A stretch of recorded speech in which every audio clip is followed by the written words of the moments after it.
Good morning. It's June 30, 2026. I have a newly opened tall bearded iris here that is not exactly orange, not exactly peach. I can say in between. And the beard is bright orange, vibrant orange, and a little bit white around the beard, and the name of this iris is Robusto. I purchased this last year. This is almost a year now because I acquired this first week of July 2025. It was 2 inches tall, one single plant, and it was like $24 in Green Gate Garden Center. Because I don't have this name, that's why I don't care how much are they, because I would like to add to my collection to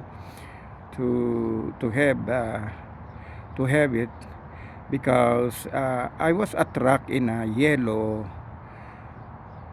type of color, but it turns out na no yellow at all. But it didn't grow that much, and you see, it's still one single plant, no baby, no nothing.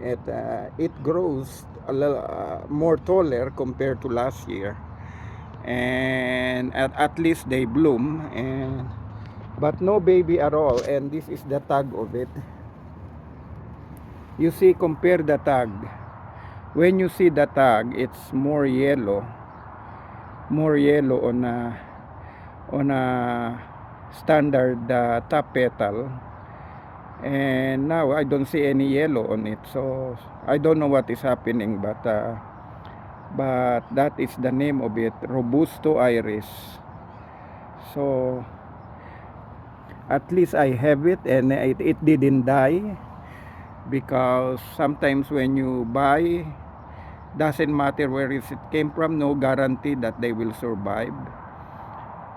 Sometimes people made the mistake, overwater them, they die, or they mulch them, and all kinds of stuff, and they die.